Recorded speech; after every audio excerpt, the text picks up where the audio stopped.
Yo, swinging and banging on the ones and the twos. Allow me to reintroduce myself to you. Kendrick, your professor of gratitude, and I'm rocking the Mindset Over Bullshit podcast. It's all about putting your mindset over the bullshit like the kids, the stress, your disabilities and limitations. That's how we deal with it. I'm interviewing Earnest this time. Check us out. Yeah. Salute to you. What's Yeah, I hear happening? you now, King. What's up, King? How you feeling, man? You know what? I dare not complain. It's always some shit that we could complain about, but you know what the old folks say. Ain't no point in complaining, and if you did, wouldn't nobody care. Well, ain't nobody gonna care anyway. A lot of Yeah, times now, man. a lot of times nowadays, people actually like to see you in distress. They thrive Yep. off that. Like, oh, Yep. such and such not doing well. They talk. That's They talk. always the fine line I have to always walk because I be wanting to show people like how bad it really is with this whole Hmm. disabled shit. At the same time, I don't want to look like I'm begging or look like I'm trying to like play the card because I'm in a wheelchair. This shit is always going through my head as I talk too much. Yeah, it's like I want to explain to people what's really going on, but then I don't want to be the invalid guy or whatever. So I put on this mask every day. I put Yep. on You this don't want to mask put that every day. whole you don't want to put that whole cloud over the whole conversation because if you start talking about the shit you going through, the real shit, it's gonna make everybody go, oh. It's Yep, gonna make the yep, whole crowd kind of go there. You like, no, fuck it, you gonna keep bouncing. yeah. That's a lot. And yeah, and this is why I try to put on the muscles and put on the smiley face, and you try to be in shape, but you're going through your own personal hell every day. Um, Yeah. but knowing that, I mean, there's nothing you could do about it. So you might as well, you're still waking up, you breathe in the sunshine outside, smell the flowers. Yep, that's exactly the way it is. But yo, King, 1,000 thank yous for joining me on Mindset Over Bullshit. First thing I want to do now is let the tribes people know who you are. Maybe what's your Instagram handle so people know who you are, where to find you, what you do. Oh, okay. My name is Ernie, right? I have a podcast. I haven't been doing it lately this year. I took a little break, but it will be coming back. It's called the Just Being Earnest podcast. And you can find me on Instagram at Just Being Earnest, EARNEST. And I was diagnosed in May of 2022. Um, Just got here with it wasn't, yeah, May of 2022.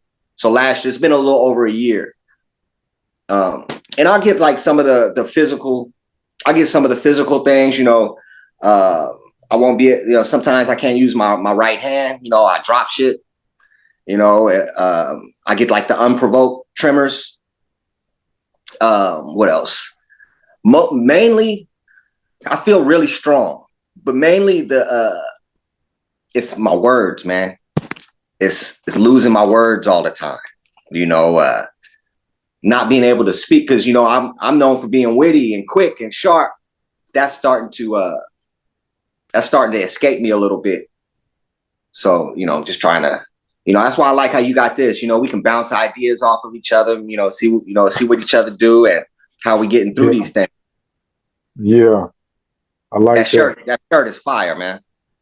Man, appreciate it. Appreciate it. I got a fifth grader. She started off the design for me. She got to a point where she all right, Daddy, this is the best that I can do. And then from there, I took her picture and took it to Fiverr and had somebody on Fiverr look at it, and he popped back up with this. I design t-shirts for wheelchair users that are not afraid to be called wheelchair users. This. Yeah, that's dope. Yeah. So, make that make them mugs my damn. So you can find it on my if you're interested, you can find them on my website. It's kendrickavant.com. But what I want to talk to you about is whenever so you got diagnosed with the multiple sclerosis in 2012. You've had it for over a year. 2022. 2022. Yeah, my bad. I got diagnosed in October 2016. So I've had it for like 6, 7 years, and I'm Mhm. at the primary progressive stage. So at this point now, it's like in my eyes, like I'm legally blind. It's a whole it's damn near everywhere with me. Yeah. What my question is, in these stages right now, have you found anything to be really helpful with it? What do you, as far as helpful? You mean help me with my symptoms? Yep. Nope. Okay. So Only whenever I, thing, the only thing that helps, sometimes I like if I'm eating real well, remembering to eat, staying hydrated, and staying positive, that's the only thing that really gets me through. yeah, Um, yeah, that's the reason why I started all this shit up is because what you just said, the whole eating right, staying walk, the whole staying positive. That you don't have to pretend to be positive. You ain't got to fake it. Just thinking that some good shit might happen. Just keeping yourself like that seems to be my best medicine for all of this shit. if, I feel like it happened to me right away. The positive shit happened to me right away. And when I got diagnosed, man, because I don't know if this is how it happened to you, because you the first black man I've actually spoke to, words, and not just typing. Mhm. You're the first person I actually spoke to, because there's not a lot of us out there. It's a lot of white European women, and then there's there's a couple of us sprinkled out there.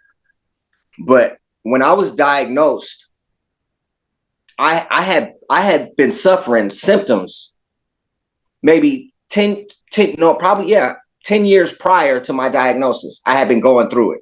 Like I went blind one year. I had the foot drop. Everything happened to me, but then it would just go away. So, black people, it's like, oh, I don't need to go to the doctor. You know what I'm saying? They're going to try to keep me. And then finally, I'm 3 kids in. 3 kids in, I had my foot drop. Oh, God bless your soul.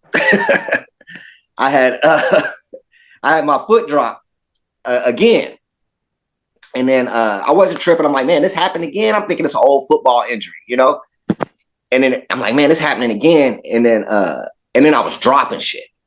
So I'm sitting in my back porch, and I keep dropping everything that's in my right hand. It just keep falling, Mm. and I just don't know, why did it fall? It's like I don't even feel it in there. And then so finally I called, and then as I'm calling to try to get an appointment, I start slurring. So then they tell me come right in. They think I'm having a stroke. So I'm like, damn, well, I know I'm not having a stroke. I know my body pretty well. Something's not right, but I know it's not a stroke. So I took my kids taekwondo. Then I went ahead and went to the emergency room. And I ain't never had this happen to me at the emergency room. Usually when you go to the emergency room at the hospital, you're going to be there all night. I went Yep. there. They told me to come in. Man, they did all the tests, MRI right away. And then she came in and told me, I think you have MS, right? I said, MS? You there? Okay. Yeah, my Yeah, thing. I'm right here, man. He said, you got MS. And so, man, I'm devastated. I'm crying. I'm thinking I'm going to die. Had you ever heard of MS before they told you? Yeah. One of my good friends' mom had it, and she ended up passing. So I'm thinking I'm about to pass, right? I'm thinking, I'm Yep. not knowing MS is a chronic illness. I'm thinking it's a terminal illness. Yep. So then they kind of laughed with me, and they were like, no, you're all right. you just got this. You got to deal with it. So then I'm, they got to keep me there for a few days, pump me with the steroids. So at the same time, I'm crying in the hospital bed, and I wake up in the morning, and I'm like, you know what? This has happened to me before. What am I can't just sit up here and cry the whole time. I've been going through this. I might as well just keep going through this. Now I know what I know. Now I know what's been ailing me. I know why I'm so tired. I could probably live a better life now, knowing what's going on.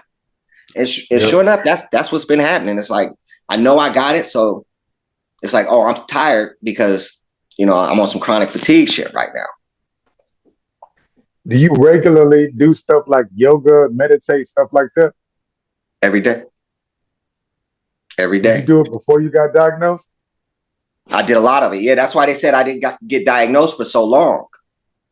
You say I was so active. I was constantly doing stuff like that. I had an eating regimen and all of that going. So that's why I didn't get diagnosed until I was 40.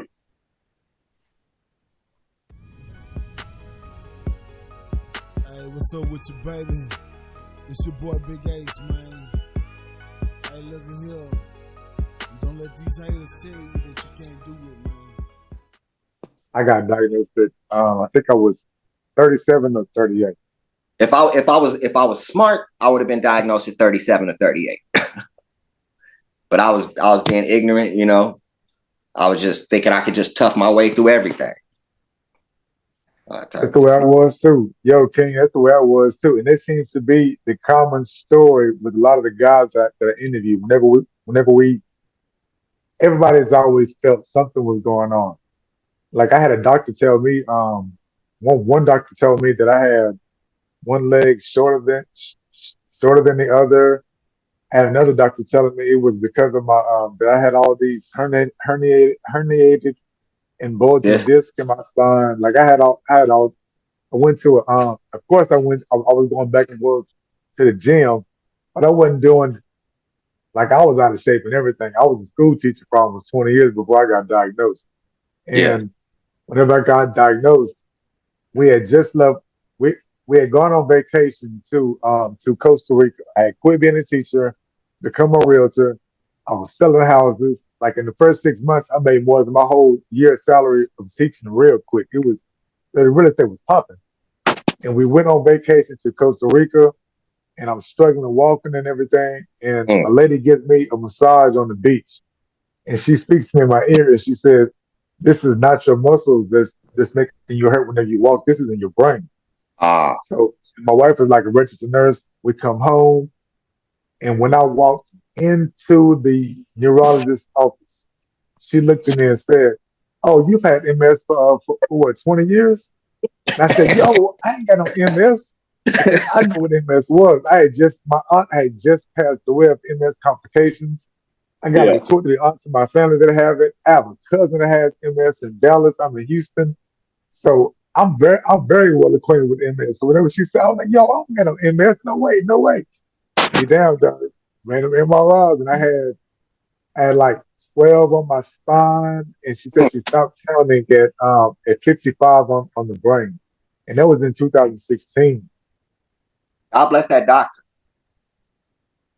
What'd you say? Say God bless that doctor. Yeah. I ain't leaving her. Huh? You said what? I ain't believing that doggone doctor, man. Oh, okay. I mean, she said it. I got tested. I have it and everything, but she was the kind of neurologist, because I've had a few at this point. I'm 7 years in. Okay. She was the kind of doctor who, whenever you come in and you're trying to tell her stuff, she already has what she wants to say to you. So she's not really studying what the hell you saying. She wants you to hear what she is telling you. I ain't like this. I ended up leaving her. I tried out another one. I ended up stopping 6 months after I got diagnosed. I just quit all healthcare. I quit it all, and I went like almost 7 years with no healthcare. I was doing stuff like eating right, the yoga, the meditation, the exercise, start up the gratitude journal. Yes! I keep that going to keep my mindset clear, because if I don't do my gratitude journal, yo, dog, I'm going to freak out on somebody. Yeah, for sure, man. And then I got this book. I don't know if you got it. Maybe your viewers have it. It's called Walls Protocol. You know about it? Yeah. And that's really that comes in handy. You know, there's a lot of times, you know, it's like, dang, I don't know what to cook. You know, I'm not trying to have these potatoes wreak havoc on my body. So, you know, that's always good to have. It's always good to, man, this is so beneficial to me, man, this talk. Because, you know, you never know, man. It's like people just going through it. Like you know, it's like my legs are fine, you know. They're fine. I have like my hips will drop every once in a while. But you know, it's the brain, the losing of the words, and it's just it's good to have some community, you know, even if you are all way H down. Yeah, man. It's just knowing somebody else out there is going through it, and you're not the only one. I guess that's the biggest thing right there is knowing you're not the only one. Because like I have like all type of medications and everything that they want me to take. And then it's like I forgot where I got the stat from, but it's like 80. It is the average MS multiple sclerosis patient is worth $1.2 million in yearly co-insurance, co-pays, deductibles, all that kind of shit. So once I read about that, and it's like they gave me a Sabri start off with. I tried out all the medication that they put me on. I felt like we would do a new MRI. I would always have more lesions. Like everything kept on getting worse. So that's the reason why on that second round, like, you know what? Let me just stop all of this and I'm just gonna rock and roll and go with the whole wellness thing. And then I came back to healthcare last year because I had a good job that And benefit. Outstanding benefits. So I came back, and even if I came back, it was my first time getting MRI, getting anything done for the MS in 7 years. And it took me to go from, I got diagnosed in 2016. In 4 years, I am now wheelchair bound. So I'm not just in a wheelchair because I can't walk. Like, yo, I cannot stand, I cannot crawl, I cannot take a step. Like I can't do anything. I have muscle weakness, plus I have constant spasms. I'm legally blind now. My bowels and my bladder, I don't have much control over. Um, I just went to the neurologist yesterday because I'm legally blind in one eye, and the other eye was messed up. She was telling me that she was asking me like, "Hey, why haven't you gone to see this neuro ophthalmologist?" Yo, because my insurance, like I got to get a job, I got to do on blah blah blah. She said, "All right, look, I want you to see the neuro ophthalmologist, and I want you to go see had to get new MRI." Because what I was frustrated about was I paid to get MRIs, and the MRIs are what, like the deductible was like a couple of hundred, maybe 200 or 300. She hadn't even shown me those MRIs before it's time to get new MRIs to do some more shit. I'm like, yo, no, let me see those MRIs. Like, let me see. I know it was over 6 months ago, but damn it, I want to see that shit before we do any more of this new shit. And I'm still looking for a perfect. What is this? Oh my god, there's a bird in my car. Oh, it's a bird. It's a... I got a real good relationship with my neurologist because she had told me something. My damn iPad about to die and I don't got a charger. But she said to me, she was, I'm asking her all this advice, and she was like, you know what? She's like, you patients, you MS patients, y'all are the experts. She said, y'all are the experts. She said, yeah, I read on it. She said, I read up on it, but y'all have it. You're experts. Nobody knows anything. You're the experts. She said, we practice medicine. She said, we practice medicine.